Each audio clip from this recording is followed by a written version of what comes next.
Hi, good morning, team. So, in today's tech talk, I'll be talking about 1BT UI component library. So, in brief, it is an initiative to build our own UI library, and I'll be throughout my tech talk focusing on discussing why we would need to have our own UI library despite having already existing established frameworks, and what exactly is unique about our 1BT component library and how we can implement these components within our projects. And we have also highlighted a few areas that we can improve as we go in the long run. These are the sections I will be covering in today's TikTok. Why do we need our own UI library? Mainly because of the limitations and certain problems that we have faced by using other frameworks. So throughout our projects, we have been using frameworks like Tailwind and Design, Bootstrap, and so on. One of the biggest limitation we have is when it comes to customizing these UI components. So when we want to customize a component, sometimes certain elements are not customizable because the library does not allow us to do so, or sometimes the structure of the element from the light framework itself is more complex, and that once again makes it hard to sometimes customize a certain element or change the structure of the element according to the kind of Figma design we might have. So that's some of the common issues we have time and time again faced among various projects, whether it's React.js, sometimes even with MVC projects. So the most like sometimes we have complex styles like adding animations, certain integrations which will be limited, and but sometimes it will be available in one framework, which is not what we're currently using for the project. So we end up having to integrate more than one framework at times, and that can slow down performance, and also it makes the project more heavy. That's a common problem we have been facing time and time again, and as a solution for these, we have come up with an idea to create our own UI component library. So as a retrospect of the previous projects, what are the problems we have faced? Taking all of that into consideration, we will be creating our own UI library. That's the solution we have for the problems we are currently facing.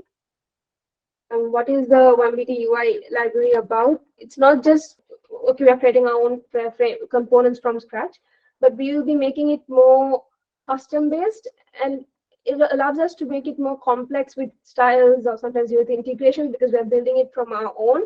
So we, as a design team, as a front end team, we can collaborate together, which integrate certain, maybe sometimes jQueries, or we can integrate certain functionalities into it, add various animations, styles.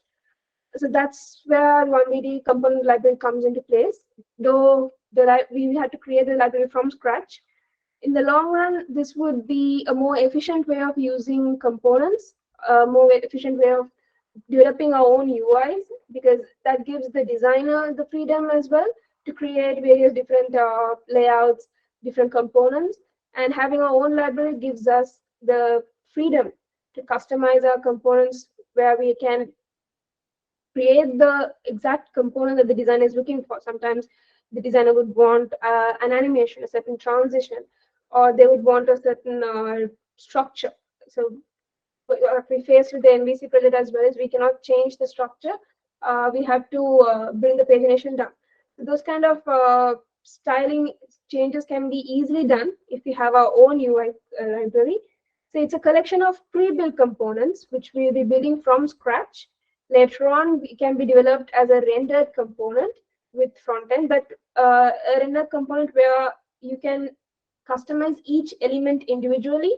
Maybe you can also change the structure of it because you have the rendered component as well as the pre-built scratch code. So that gives a lot of freedom, a lot of compatibility for our developers. Some of the components I have highlighted. Now, these are not all the components. These are some of the components we have highlighted. We can keep adding more. A main component we had issues with the headers.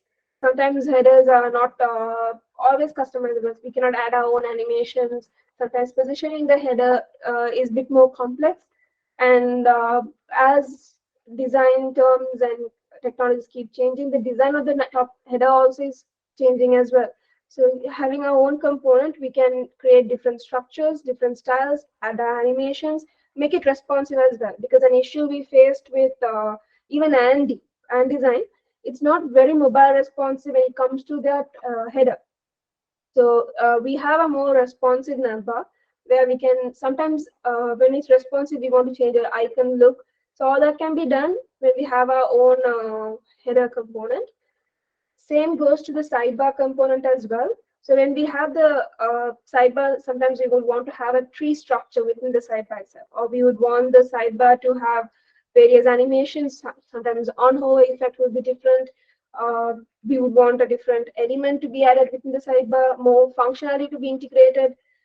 Uh, Sometimes even the layout. So when we add a sidebar, the collapse and expand layout does not always compatibly work with the rest of the content page. So this sidebar would be more, you could say the layout is more responsive and compatible for the expand and collapsible options as well. We have the carousel. So I think even that I can mention this one because we had a lot of issues with our carousel components before, where we were not able to easily add transitions or animations. We tried various different components to be able to integrate that. So we'll be creating our own custom carousel. This will be not just one carousel; it can have various structures, styles, not just with images, but with having text in different positions, and we can add our own animations, our own transitions more easily. And so having this custom built with us would reduce the time we take to develop it while working on a certain project. So it's a more efficient way of working around certain components, and we have a more customizable library for ourselves. And even the pagination in most frameworks that we face, they have a fixed structure, a fixed positioning. Even when it comes to the tables, you cannot really customize the pagination most of the time. So we having our own pagination, not just as an individual component, but also as part of the table. So we have like different table structures. Some tables they will have sort filter options as well. So common issue we faced was the sort and filter options, the icons, the drop downs are not like we cannot customize them. We have to use whichever icon that they have given. So when it comes to Figma design, the designer has to change their ideas and design to match with the framework. So having our own table and allowing each element to be customized, what we can do is we can have sort filter icons that matches the Figma, and it gives room for the designer and the developer as well to have more interactive and different themes and styles as well. Another element is a chat screen layout. So this is a completely different layout. Most frameworks don't have a chat screen layout. What they have is maybe a sidebar layout. They might have different columns, grids. Chat screen layer is something similar to how ChatGPT's chat screen is. So in ChatGPT, you have a sidebar, you have the text at the bottom, but they all have an overlay. So another issue we faced in one of our previous projects is it was hard to position each element, and we had to keep on overriding the styles constantly. So instead, we'll be creating our own chat screen layout, which will be more customizable. It will be functional, responsive, and easy to integrate. Models is a more simple component, but we can still create our own custom models with different structures, because sometimes models might not have a necessary header or footer. Sometimes they might have separate like layouts. We might want to have a grid system within the model. Or we want the model to keep expanding or collapsing at different instances. So we can have models with these different layouts and formats. With the, sometimes we can start adding animations to models as well, which is not something that most frameworks do. So we can add animations to models as well. Same goes to the buttons, the drop downs, form controls. So this includes inputs, sometimes the upload icon. So we can add animations. So the reason why we want to add animations and transition is to make the UI more interactive, to make it more innovative. It gives space for unique UI interfaces as well. So even buttons, we can create different style, different colors, shapes. We can have a longer button, a bigger button, round, just rounded edges. Buttons which have animations like as you click on it, it will have a background color change, or when you hover on it, it has a different gradient effect. So those kind of styles can be added as well. So these are like some of the components that we have highlighted to be included in the UI component library. We can keep adding more components that is unique to our library and not readily available in other frameworks as well. So, like I mentioned, the touch screen is one, a more interactive carousel, different types of animations for buttons, because in most framework, buttons are more static than with animations. Andy has a few animations, but taking those into consideration, we can enhance it even more with our designers' innovative ideas as well.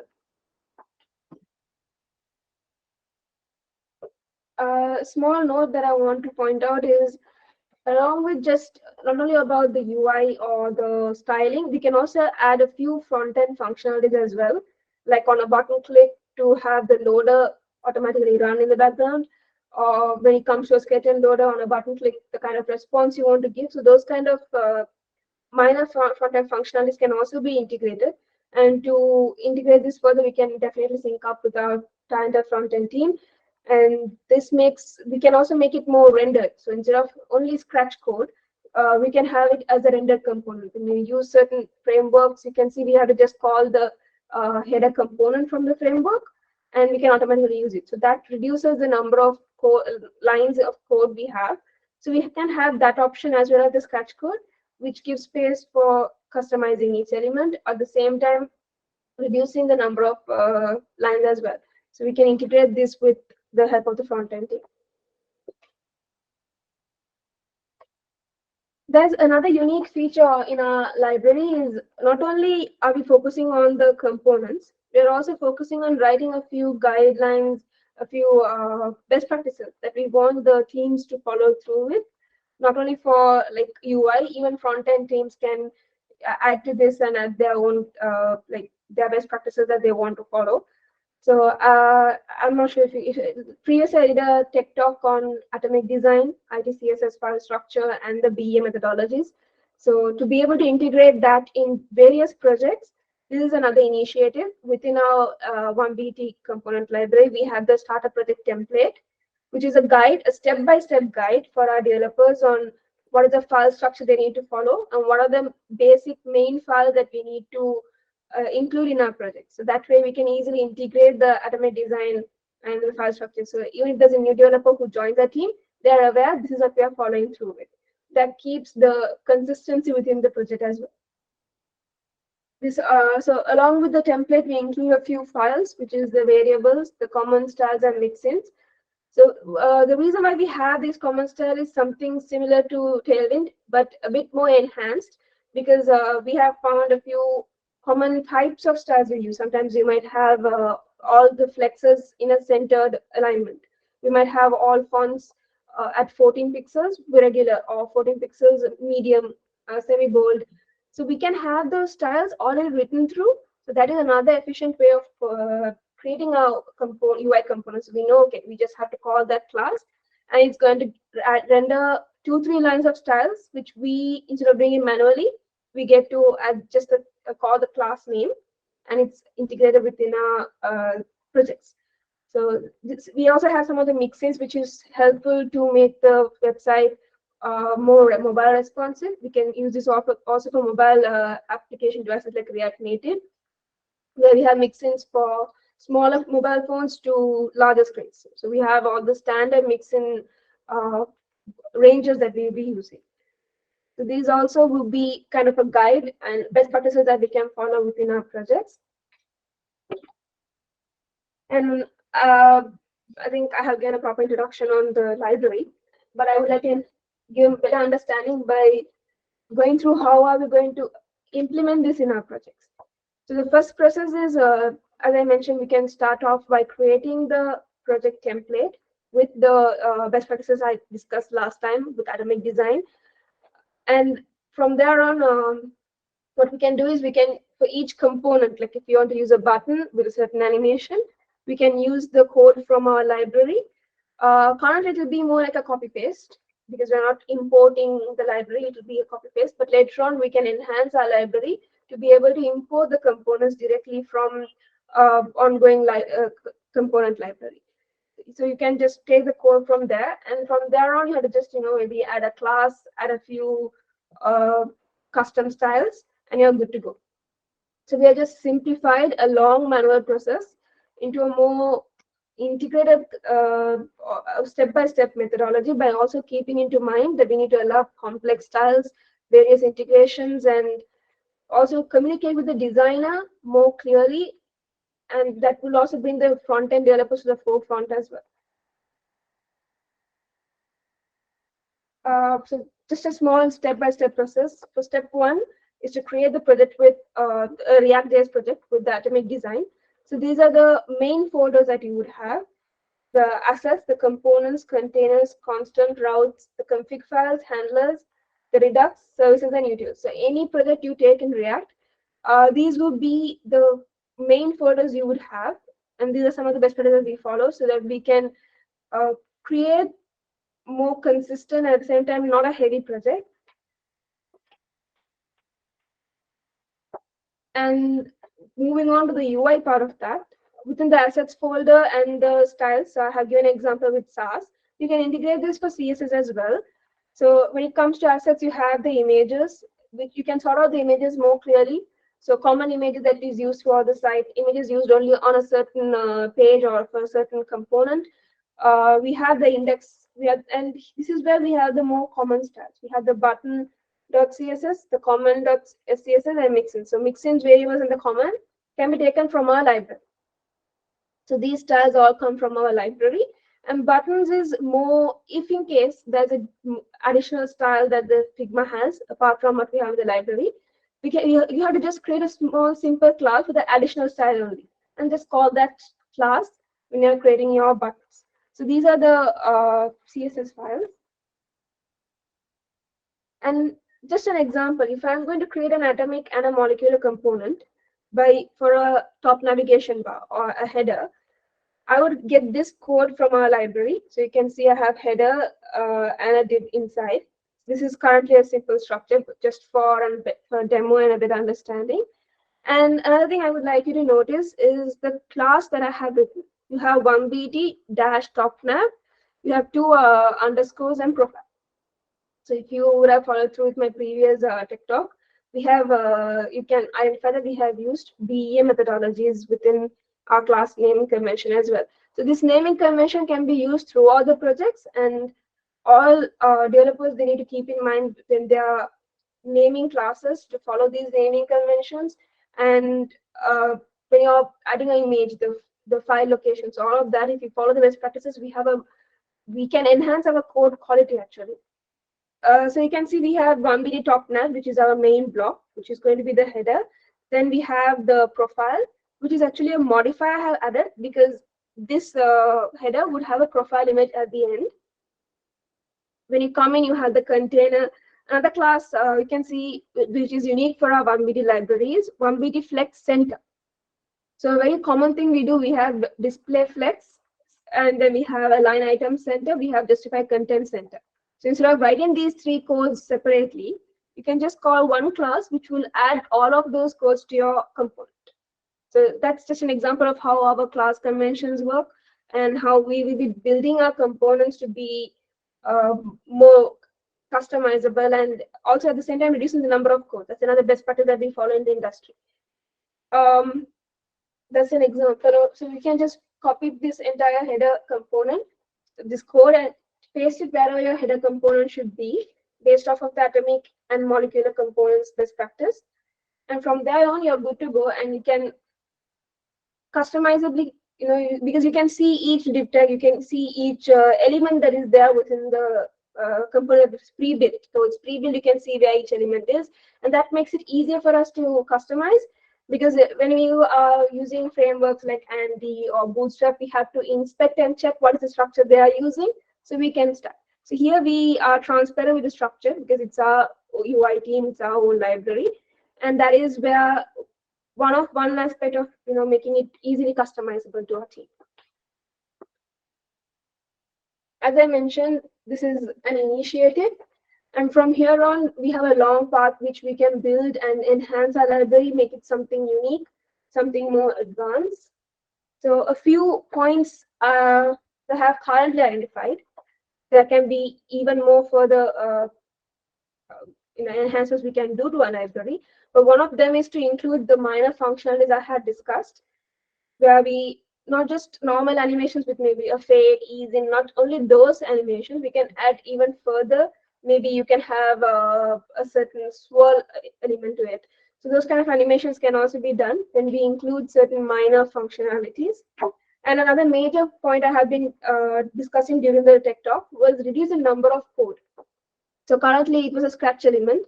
You could see that there were a significant amount of lines of code.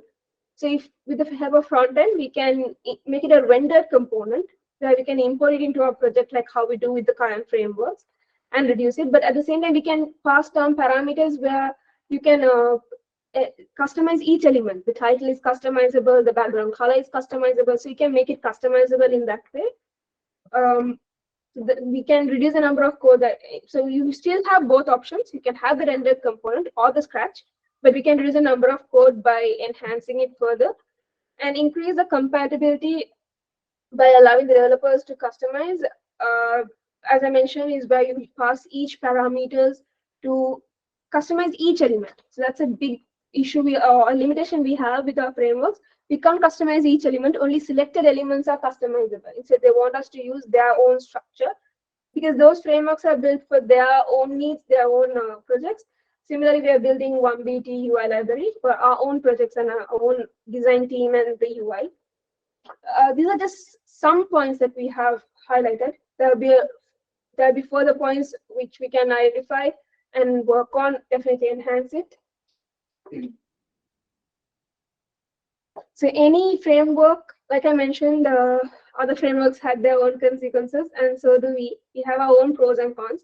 So the biggest plus point for us with our own library is that we can customize more. It gives us room for more innovative and unique UIs. So we can enhance quality of work, and at the same time, we can attract more customers with how unique our styles are, because we are not limited anymore to customizing components. But the con, not major, but definitely a consequence is the number of lines of code. So it could make the project heavy at times, because what we want to do is we always want to reduce the number of code, the code quality, and sometimes the functional properties. So that has to be, we have, as we, as a team, when we work together, we can definitely overcome this consequence. But currently, these are the pros and cons that we have identified. So this is a full introduction that I wanted to do on what our own UI library is about. So this might be an initiative that we came up as a solution to all the limitations we have been facing through in different projects. But going forward, definitely we can develop this and overcome all those issues, and this will be a standing solution for us. I hope it was clear, and I'm open for any questions from anyone. Yes, Amalia. So this is actually a really good initiative because we can save a lot of time, development time, Yeah. and also we can avoid a lot of issues, UI issues, right? Because we are, we are carefully doing the components, for the responsive and screens. It won't break the design, right? Yeah. So it's really good initiative. And I have one question, like, you explained about the variables, right? Yeah. That is really good because, just say the client wanted to change the color. So throughout the theme, we can change the, in one place, you can change the one place, right? We can change it. Yeah, not only for the colors, we can use it for the fonts as well. So we have various font families we use. Yeah. So let's, for example, they're using Poppins and he wants it over Montessori. We can easily go and change the kind of font element family we are using throughout the site. Because previously we used to call the font element for each text element. So instead we can just use one variable and we can call so those kind of variables will be included in the variable.css files. Okay. So in the design also, in Figma also, we do kind of, the variable methodology. So we can change that. And also on top of that, in Figma, we do something called, tokens, which means, radius of a button and a radius of a table, right? So throughout, if it is 24, for example, you say 24, if you change in the token level, it will change throughout all the radius. For example, it could change to 32. Throughout the framework, you can see the button radius 32 and table and input field and everything will be changed. So that also can be possible. Yeah, thank you for mentioning that point. So that is definitely something that we can include, and that will make it easier for the development team as well. So I think that will better sit in our variable files. So in our variable files, we can have one common border radius. We can say that's the main border radius. So we can give it maybe 8 pixels. Later on, we want to change it now to 16 or 4. We just change it in one place, and that would render throughout the entire project. So I think that is something that we can definitely enhance within our library as well. Thank you everyone for joining. Have a good day.